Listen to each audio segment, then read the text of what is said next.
नमस्कार, आप देख रहे हैं हेडलाइंस न्यूज। दिन भर की ताज़ा खबरों के लिए अभी सब्सक्राइब करें, साथ में बेल आइकन भी प्रेस कर लें। खबरों में आगे बढ़ने से पहले वीडियो को लाइक जरूर करें और अपने दोस्तों के साथ ज्यादा से ज्यादा शेयर करें। और आप किस शहर से न्यूज को देख रहे हैं, कमेंट में जरूर लिखें।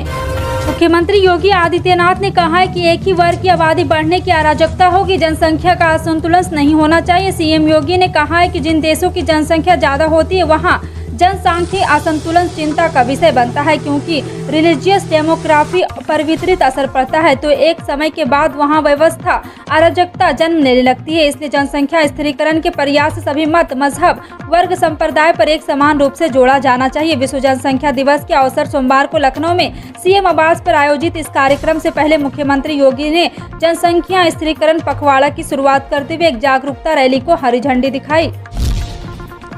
आने वाले दिनों में डेयरी प्रोडक्ट की कीमतों में इजाफा देखने को मिल सकता है। सरकार ने डेयरी प्रोडक्ट समेत कई ऐसी वस्तुओं पर जीएसटी लगाने का फैसला किया है जो अब तक इसके दायरे के बाहर थे।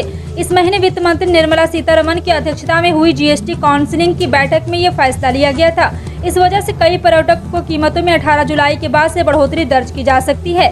जीएसटी काउंसिल की बैठक के बाद एक रेवेन्यू सेक्रेटरी तरुण बजाज ने कहा कि जीएसटी की नई दरें 18 तारीख से लागू हो जाएगी। प्रधानमंत्री नरेंद्र मोदी ने सोमवार को नई भवन का संसद भवन का शुभारंभ किया, राष्ट्रीय अशोक चिन्ह का अनावरण किया। इस दौरान प्रधानमंत्री ने संसद भवन के निर्माण में लगे श्रमिकों से भी बातचीत की। उन्होंने कहा कि इस भवन के निर्माण में लगे श्रमिक देश के गौरव में बहुत बड़ा योगदान दे रहे हैं। बातचीत के दौरान एक श्रमिक ने पीएम के निर्माणाधीन संसद में आने को लेकर कहा कि आपका यहाँ आना हमारे लिए भगवान राम का सबरी की कुटिया में आना जैसा है। इस पर पीएम ने कहा कि वाह, यह आपकी कुटिया है। उसके बाद उन्होंने कहा कि देश के हर गरीब व्यक्ति को लगना चाहिए कि यह उनकी कुटिया है। आपने बहुत अच्छी बात कही है। डॉलर के मुकाबले रुपया फिर ऐतिहासिक गिरावट के साथ बंद हुआ है। सोमवार को करेंसी बाजार में 1 रुपया डॉलर के मुकाबले 22 पैसे की गिरावट के साथ रुपया 79.48 के लेवल पर क्लोज हुआ है। विदेशी निवेशकों की ओर से जारी बिकवाली के चलते रुपये में बड़ी गिरावट दर्ज की जा रही है। जी हां, आपको बता दें कि इससे पहले आज के ट्रेड के दौरान रुपया सुबह 79.30 रुपये पर खुला था। दिन के ट्रेड में रुपया 79.49 रुपये के लेवल तक जा लुढ़का। तमिलनाडु की राजनीति में सोमवार का दिन बड़े हंगामा भरा रहा। जी हां, आपको बता दें कि एआईडीएमके की वर्चस्व की लड़ाई सड़कों तक आ पहुंची। एआईडीएमके की जनरल काउंसिल की बैठक को लेकर मद्रास हाई कोर्ट फैसला आना था। फैसले से पहले ही पन्नीर सेल्वम और उनके समर्थक एआईडीएमके हेडक्वार्टर जा पहुंचा और खूब तोड़फोड़ की। पार्टी मुख्यालय के बाहर येडियुरप्पा के पलानीस्वामी और पन्नीरसेल्वम गुट के बीच खूब झड़प हो गई और इसको लेकर के बवाल मच गया। दरअसल पलानीस्वामी पार्टी की जनरल काउंसिल की बैठक करना चाहते थे, लेकिन वो पन्नीरसेल्वम गुट इसके लिए राजी नहीं था। भारत की 94 साल की भगवानी देवी टागर में मिसाल पेश कर दी है। जी हां, आपको बता दें कि उन्होंने वर्ल्ड मास्टर एथलेटिक्स चैंपियनशिप में गोल्ड और 2 ब्रॉन्ज मेडल जीते हैं।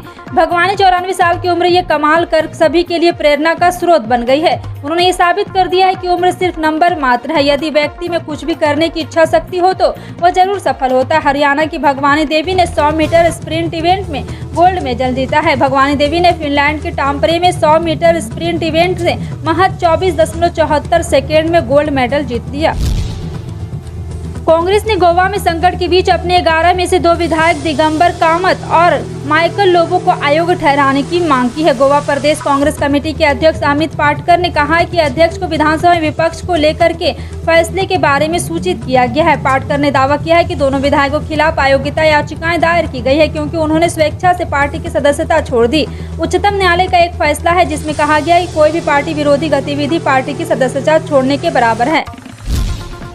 राजधानी दिल्ली में कई दिनों से उमस भरी गर्मी से लोगों की हल्की राहत मिली है। सोमवार को दिल्ली के कई इलाकों में झमाझम बारिश हुई। दिल्ली में आरटीओ और इंडिया गेट के पास बारिश हुई है और कई इलाकों में बारिश है। बता दें कि दिल्ली में सोमवार की सुबह उमस भरी रही और न्यूनतम तापमान 27.1 डिग्री सेल्सियस दर्ज किया गया, जो साल के इस मौसम में सामान्य तापमान है। सुबह 8:30 बजे हवा में सापेक्षिक आर्द्रता दर 75% रही। मौसम विभाग ने दिन में हल्की बारिश या बूंदाबूंदी होने की संभावना भी जताई थी।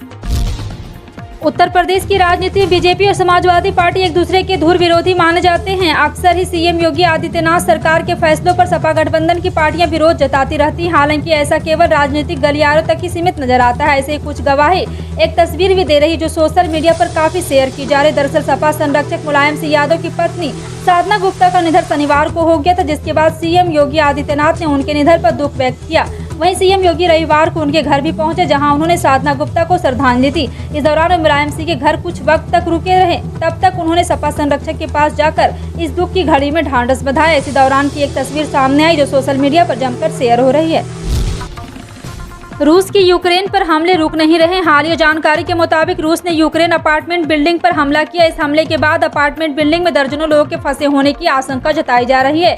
यूक्रेन के राष्ट्रपति वोलोदिमीर जेलेंस्की के चीफ ऑफ स्टाफ एंड्री यर्मक ने बताया कि जासिवार शहर के दोनेत्स्क इलाके में यह हमला एक और आतंकवादी हमला था। इस हमले में 15 लोग मारे गए। रूसी हमले की चपेट में आई इस इमारत में अभी दर्जनों लोगों के फंसे होने की आशंका जताई जा रही है।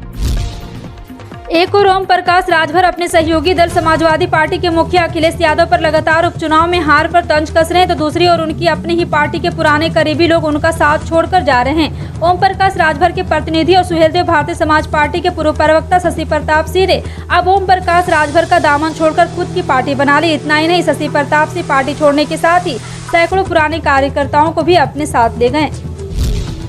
केंद्रीय मंत्री स्मृति ईरानी सोमवार को कोलकाता में सियालदह मेट्रो स्टेशन का उद्घाटन करेंगे। उससे पहले ही मेट्रो स्टेशन के उद्घाटन को लेकर राजनीतिक विवाद पैदा हो गया। सियालदह मेट्रो के उद्घाटन का कार्ड सीएम ममता बनर्जी को देर से मिलने पर टीएमसी भड़क गई। गौरतलब है कि रेल मंत्री रहते हुए पश्चिम बंगाल की मुख्यमंत्री ममता बनर्जी ने इस परियोजना की शुरुआत की थी, लेकिन टीएमसी ने आरोप लगाया कि उद्घाटन के अवसर पर सीएम ममता बनर्जी को आमंत्रित नहीं किया गया। टीएमसी ने इस पर आपत्ति जताते हुए कहा है कि रविवार रात सीएम आवास में एक कार्ड ड्रॉप किया गया। क्या मुख्यमंत्री को न्योता देने का ये कोई तरीका है? राष्ट्रीय राजधानी दिल्ली में बिजली ने जोर का झटका दिया। दिल्ली में बिजली महंगी हो गई। बिजली बिल में 2 से 6% तक इजाफे की बात सामने आई। इसके पीछे वजह है कि बिजली वितरण कंपनियों की ओर से उपभोक्ताओं पर लगाए जाने वाले बिजली खरीद समायोजन लागत में 4% की बढ़ोतरी हुई। बिजली वितरण कंपनियों ने राजधानी में बिजली नियामक आयोग की मंजूरी के बाद कोयले और गैस जैसे ईंधन की कीमतों में बढ़ोतरी होने की वजह से ये इजाफा हुआ। हालांकि महंगी बिजली को लेकर मुख्यमंत्री अरविंद केजरीवाल ने जवाब भी दिया है। दिल्ली में बिजली महंगी होने पर दिल्ली के सीएम अरविंद केजरीवाल ने बयान दिया। सीएम केजरीवाल ने कहा है कि इस फैसले से जनता पर कोई असर नहीं पड़ेगा। सरकार की योजना जारी रहेगी और जनता के लिए दी जाने वाली राहत कायम रहेगी। महाराष्ट्र की सियासत में ठाकरे परिवार की मुसीबतें कम होने का नाम नहीं ले रही। अब आदित्य ठाकरे खिलाफ एफआईआर दर्ज हो सकती है। आरोप है कि उन्होंने एक विरोध प्रदर्शन के दौरान बच्चों का सहारा लिया, उन्हें भी प्रदर्शन का हिस्सा बनाया गया। इस मामले का संज्ञान लेते हुए बाल संरक्षण आयोग ने आदित्य के खिलाफ शिकायत दर्ज करने की बात कही। इस सिलसिले में मुंबई पुलिस को एक नोटिस भी दिया गया है। जानकारी के लिए बता दें कि रविवार को आदित्य ठाकरे ने एक विरोध प्रदर्शन में हिस्सा लिया था। राष्ट्रीय लोकदल के अध्यक्ष जयंत चौधरी ने सोमवार को एक बड़ा फैसला लिया है। जयंत ने अपने पार्टी के विधायकों को पत्र लिखकर निर्देश दिया है कि वो अपनी निधि का 35% पैसा सिर्फ दलितों की बुनियादी सुविधाओं पर खर्च करे। इतना ही नहीं, जयंत ने विधायकों से ये भी कहा है कि वे सदन में अनुसूचित जाति और पिछड़े वर्ग के मुद्दे भी जोर शोर से उठाए। आरएलडी अध्यक्ष ने ये पत्र विधानमंडल दल के नेता को संबोधित लिखा है। इसमें सभी रालोद विधायकों को निर्देश दिए गए हैं। पत्र में लिखा है कि हमारा मानना है कि जब तक समाज के कमजोर वंचित तबके तक अधिक से अधिक सरकारी योजना का लाभ न पहुंचे, तब तक बड़े सामाजिक सुधार को सकारात्मक परिवर्तन संभव नहीं है। कांग्रेस एक बार फिर चीन के मुद्दे पर प्रधानमंत्री नरेंद्र मोदी के नेतृत्व वाली केंद्र सरकार पर निशाना साधा है। कांग्रेस नेता गौरव गोगोई ने सोमवार को प्रेस कॉन्फ्रेंस कर कहा है कि चीन को लेकर पीएम मोदी का रवैया सहमा हुआ है। वे चीन का नाम लेने तक से डर रहे हैं। इतना ही नहीं, गोगोई ने पूछा है कि आप चीन का नाम लेने से डरते क्यों हैं? पीएम मोदी की चुप्पी पर 2 शब्द राहुल गांधी के लागू होते हैं, डरो मत। लेकिन पीएम मोदी का रवैया सहमा हुआ है। वे सिर्फ अपनी छवि के बारे में सोचते हैं।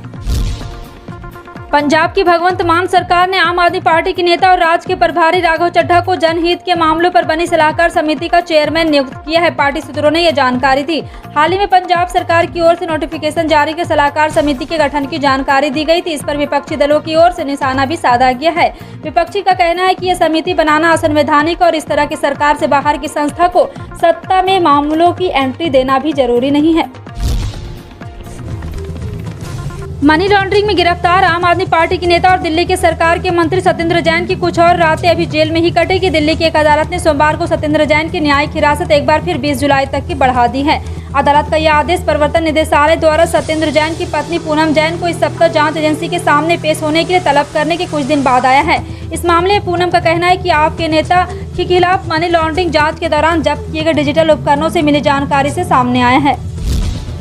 अंतर्राष्ट्रीय बाजार में कच्चे तेल की कीमतों में आज फिर तेजी नजर आई है। ब्रेंट क्रूड का भाव एक बार फिर $107 के प्रति पर है। घरेलू बाजार में सरकारी तेल कंपनियों ने पेट्रोल डीजल के रेट में कोई बदलाव नहीं किया है। दिल्ली में इंडियन ऑयल के पंप पर पेट्रोल की कीमत 96.72 रुपये और डीजल की कीमत 89.62 रुपये प्रति लीटर रही है। करीब 1.5 महीने से दाम स्थिर बना हुआ है।